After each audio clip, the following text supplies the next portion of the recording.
회사에서 착한 사람만 손해보는 이유. 오늘은 이 이야기로 한번 주제를 정했는데요. 그런 말 좀 들어본 적 있나요?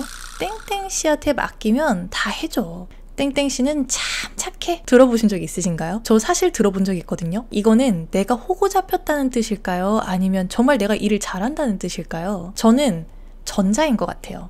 막상 겪어보니까 그게 내가 호구 잡혔다는 뜻이더라고요. 회사에서 착한 당신이 손해보는 3가지 이유, 경험자의 경험을 토대로 제가 한번 말씀드려 보겠습니다. 렛츠 고고. 첫 번째, 모든 업무가 당신에게 몰립니다. 제가 이거 겪어봐서 아는데요. 거절을 잘 못하니까 동료의 급하지만 급하지 않은 일까지 내가 떠안게 되는 그런 일이 벌어져요. 그러면은 제 핵심 업무를 할 수 있는 시간은 줄어들고 야간이며 주말이며 계속 업무를 연장하게 되거든요. 하지만 직장에서는 일을 많이 한 사람이 아니라 성과를 많이 낸 사람이 승리하기 때문에 이런 부분들 정말 좋지 않습니다. 두 번째, 여러분들의 의견이 철저하게 무시당하기 시작합니다. 이게 내 주장은 없이 다 괜찮다고만 하면요, 아주 중요한 의사결정에서 사실 나라는 사람의 의견은 참고를 할 수준도 되지가 않는 그런 파급력을 가지게 되는 거예요. 한마디로 다 괜찮다고 하면은 나를 존중해야 될 이유조차도 주지 않게 되는 상황이 벌어지니까 사실상 나에게 좋을 게 없다.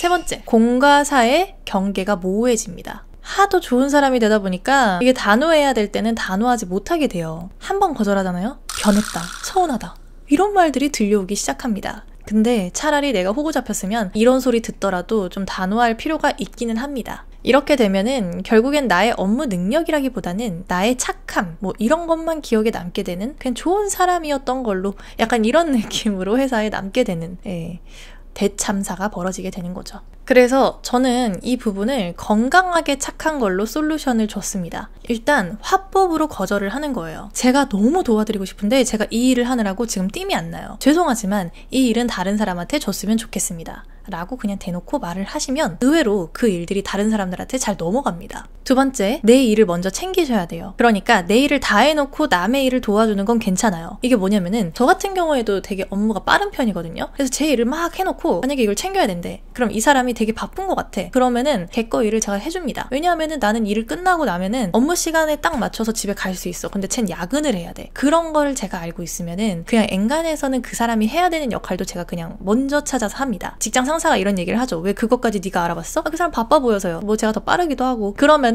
제가 자기 일만 잘하는 게 아니라 남의 일도 되게 잘 돌봐주는구나 라는 생각이 들어서 선임 근무자로 해준다든지 아니면은 새로운 사람들이 왔을 때 교육 관리 담당 이런 걸로 저를 배치해준다든지 이러는 경우도 되게 많이 생기거든요. 이제 그런 식으로 좀 많이 일을 했었던 것 같아요. 근데 여기에서 가장 중요한 건 내가 내 일을 다 끝낼 수 있다라는 그런 기본 틀 안에서만 할 수 있는 일입니다. 무조건 이타심은 나의 안전이 확보된 다음에 하세요. 세 번째, 필요한 순간에 내 목소리 반드시 내야 됩니다. 모든 대화에서 말을 많이 할 필요는 없습니다. 하지만 가장 중요한 업무의 결정과 어떤 선택하는 순간에는 저는 이게 이거라고 생각하는데 어떻게 생각하세요? 저는 이렇게 처리를 해야 된다고 판단합니다. 이렇게 말을 하면은 그게 오히려 파급력을 가지게 돼요. 그래서 전 좀 이런 부분들을 좀 자주 언급하고 말할 필요가 있다라고 생각을 해요. 근데 이게 좀 안 통하는 직장이 있어요. 제 개인적인 경험으로는요, 상당히 수직적인 직장들은 이런 얘기가 잘 안 통합니다.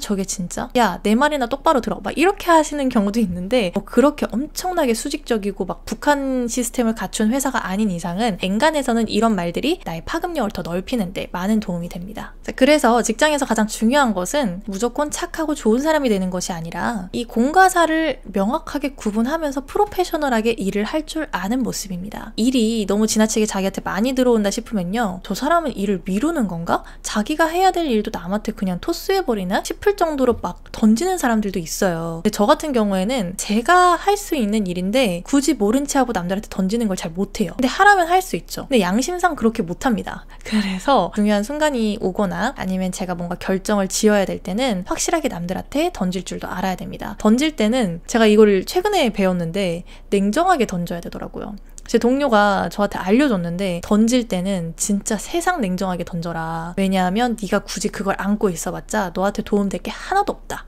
라는 그런 명언 아닌 명언을 좀 남겨주더라고요. 그래서 그렇게 했더니 진짜 편하더군요. 그래서 요즘 좀 업무가 많이 행복해졌는데 이렇게 또 남들한테 일을 넘기기도 하고 또 내일은 내일대로 가져오기도 하고 해야 되는 거구나. 이 밸런스적인 부분에 대해서 요즘 많이 깨우침을 받은 일상이었습니다. 자, 다음번에는 솔루션으로도 해결되지 않는 상사와의 까다로운 관계, 유형별로 파헤쳐 드려볼게요. 네, 오늘 이야기는 여기까지였습니다. 안녕!